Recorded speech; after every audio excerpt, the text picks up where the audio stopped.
C'est un travail récent qui date de 2013, 2014, un peu 2015, qui n'est pas tout à fait une rupture, puisque mon travail est composé d'une succession de ruptures.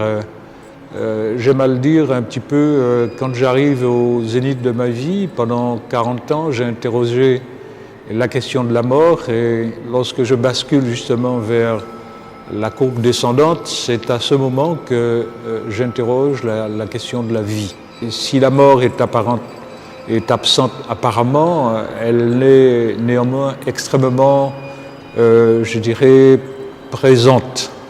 Alors, c'est vrai, il y a l'apparition de la couleur, parce qu'avant j'étais dans une poésie grave, je dirais, et maintenant une poésie flamboyante, une poésie ludique, et où j'interroge la question, je dirais, la question du féminin, parce que j'ai toujours comparé la Terre au début, quand il n'y avait rien, et les infiniment petits commencent à apparaître pour donner naissance à des espèces avec des destins différents.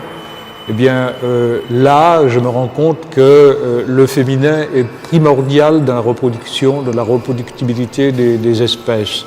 Donc, ce n'est pas un travail sur la femme, c'est d'abord un travail sur la question du féminin, la question de la reproductibilité des espèces, c'est-à-dire le peuplement de la planète.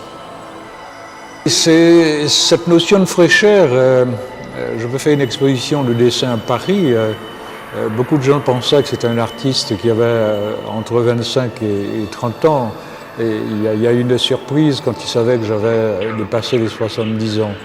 Je crois que la thématique elle-même et les matériaux que j'utilise, qui sont les matériaux pop, des matériaux qu'utilisent les femmes, de manière générale, sont d'une extrême fraîcheur, sont extrêmement colorés, ce qui apporte une espèce de vivacité colorée à ce travail.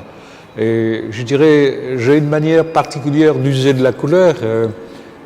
Kandinsky est venu je dirais, à l'art abstrait par la musique classique.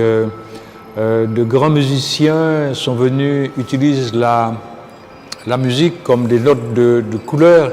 Et moi, la couleur pour moi sont des notes de musique. Olivier Messiaen en particulier utilise la musique comme des notes de couleur. Moi, c'est tout à fait l'inverse. La couleur surgit comme des notes de musique avec une sonorité de mon travail. Je fais deux choses à la fois. Je fabrique ces espèces de sculptures.